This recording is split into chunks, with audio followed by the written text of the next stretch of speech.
आज हम ratio and proportional पढ़ाने जा रहे हैं।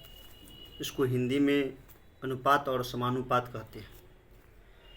इसमें सबसे पहले एक ट्रिक 1 में हम सबसे पहले पहचानेंगे कि रेशियो का सिंबल क्या होता है। तो रेशियो का जो चिन्ह होता है सिंबल वो इस प्रकार से होता है। इसको रेशियो को हम डिवाइड के फॉर्म में लिख सकते हैं 5:6। 5:6 इक्वल टू 5/6। इसको हम 5:6 को 5/6 के रूप में यानी कि 5/6 के रूप में लिख सकते हैं।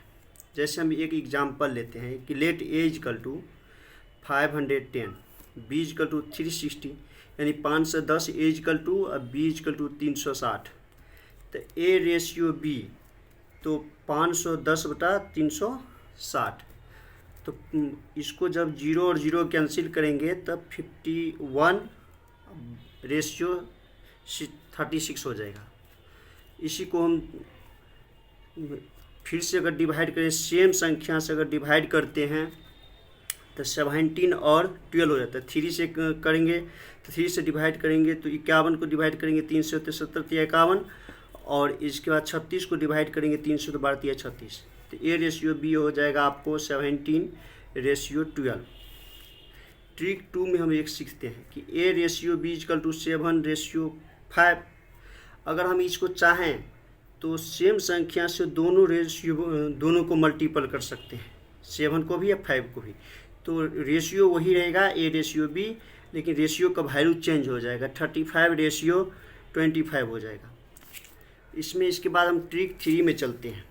सबसे पहले ट्रिक 3 में 3a equal to 4b equal to 5c है। और कह रहा कि फाइंड, यहाँ पर कह रहा है कि यहाँ पर देखिएगा कि कह रहा है कि find A ratio B ratio C निकालने के लिए। तो इसी को हम A ratio B ratio C कैसे निकालेंगे। तो सबसे पहले सबसे का इजी ट्रिक है। तो सबसे पहले हम क्या करेंगे, ए का जो कोफिशिएंट 3 है, बी का कोफिशिएंट 4 है और सी का कोफिशिएंट 5 है, उस सब को एलसीएम ले लेंगे। एलसीएम को मान लेंगे के। के जब 3 और 4 और 5 के एलसीएम लेंगे तो के इक्वल टू हो जाएगा 60, यानी कि उसका एलसीएम हो जाएगा 60। तो जब ए निकालने के लिए बोले तो k/3 यानी k/3, B equal to k/4, C equal to k/5। तो के वैल्यू तो 60 आया है। तो ए इक्वल टू क्या होगा 60/3, B equal to 60/4, C equal to 60/5।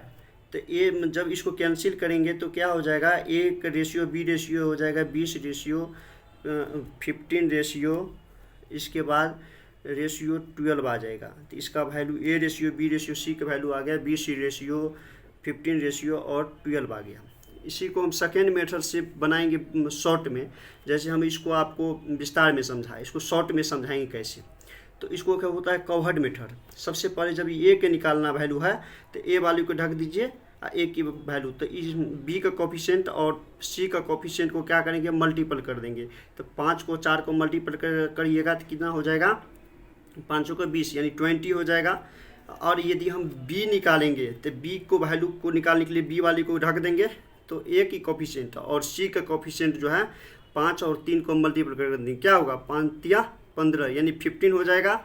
और सी जब सी की वैल्यू निकालेंगे तो सी वाले वैल्यू को ढक देंगे और बी का कोफिशिएंट और ए का कोफिशिएंट क्या करेंगे, 4 और 3 को मल्टीपल 4×3 = 12।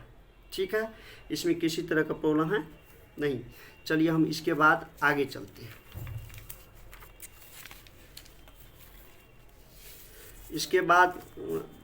इसके बाद ये क्वेश्चन है कि 3a ratio 4b a ratio 5c equal to में है 1:2:3। अब इसको हम सोल्यूशन कैसे करेंगे। तो a ratio b ratio c equal to 1/3 A निकालना है। तो ए का जो कोफिशिएंट है 3 तो 1/3 कर देंगे, बी का कोफिशिएंट 4 तो वो 2/4 कर देंगे, सी का कोफिशिएंट 5 तो 3/5 कर देंगे, इंटू में 30 कर देंगे। 30 जो है सो एलसीएम है, किसका एलसीएम है, तो कोफिशिएंट ए बी सी का एलसीएम है, 3 और 4 और 5 का एलसीएम है। तो हम इसको नहीं लिखे, यहाँ पर लिख देते हैं एलसीएम ऑफ 3 4 5, इस 3 4 5 को मल्टीपल कर दीजिए और इसके बाद जो है जब इस एलसीएम को मल्टीपल कीजिएगा यहाँ पर कैंसिल करके